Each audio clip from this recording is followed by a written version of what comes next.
The Washington Post digital opinions editor James Downey has a new piece entitled, "Will the Media Let Senator Mike Lee Go Unquestioned?" James writes in part this. On Friday, CNN released more than 100 text messages from Lee and Representative Chip Roy sent between the 2020 election and January 6, 2021, to then White House Chief of Staff Mark Meadows. In the election's immediate aftermath, both Lee and Roy encouraged Trump and his aides to overturn the results. As Trump and associates, such as his attorney, Rudy Giuliani, beclowned themselves with conspiracy theories, Lee and Roy became more critical of the election subversion efforts.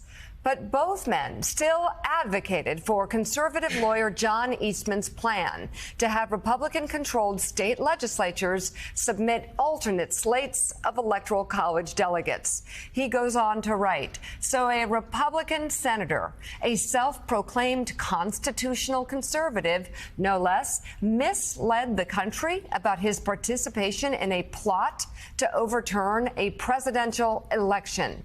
And yet no one of the 5 major Sunday talk shows mentioned one word about it. We are now, of course. We are here. Of course, this morning, because again, you look at the text. Here's It's a guy outrageous. who claimed to be a constitutional conservative that was actually talking about subverting American democracy by looking for a workaround from the public voting for an American president. We now know. By the way, and let me just say, Sure.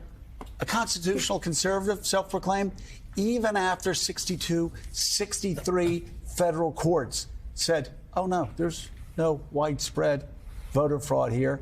This is groundless. He's still, this so-called constitutional conservative, still trying to find a workaround around the rule of law. Yeah, we lose sight of the idea sometimes that how many other Republicans were part of this idea, that it wasn't just the White House, it wasn't just Trump and his closest allies in the West Wing, that there were Senator Ted Cruz and Congressman Mo Brooks, we know, were having conversations about similar ideas. These text messages reveal that Senator Mike Lee, as you say, a constitutional scholar, was part of this. And of course, let's remember that how many of those Republicans, more than 100 Republican lawmakers, voted to decertify Joe Biden's victory on January 6th. Like, that number can't be repeated enough. And by the way, Mika, how fascinating. You've got Mike Lee now who's trying to cover his tracks from what he tried to do in subverting democracy. Mo Brooks, the second Donald Trump stops endorsing him, Mo Brooks suddenly is going, oh, and I said to no, Mr. President, this is just not right.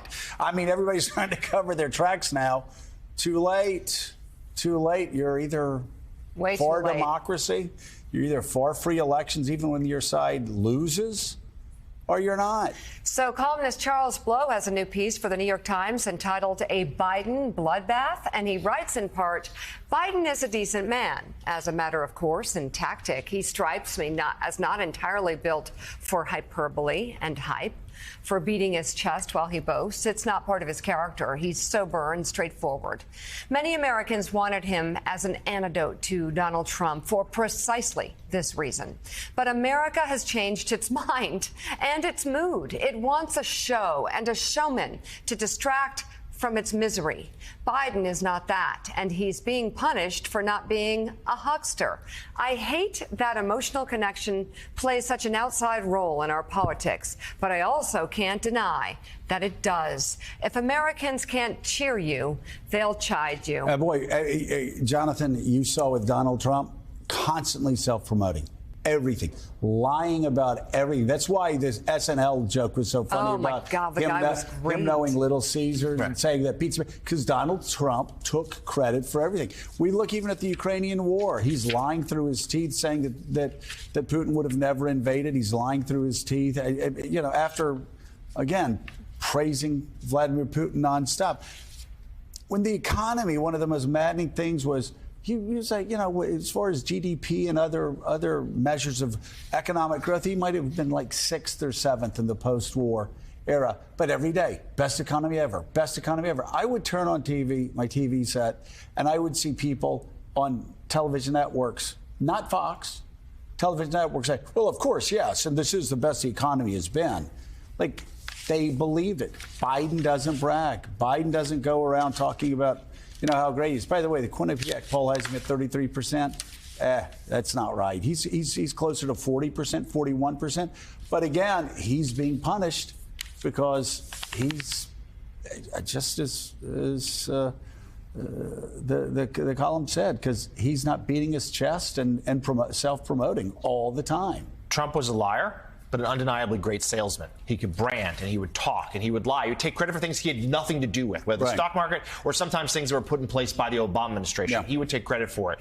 The Biden administration, they're frustrated by, in many ways, the economy right now is doing well. Mm-hmm. But public perception and polling suggests most Americans don't realize that. We have a real problem with inflation. No doubt. But in other areas, things are going inflation absolutely great. And by the way, all these Trumpers that got rich under Trump, they're doing better than ever.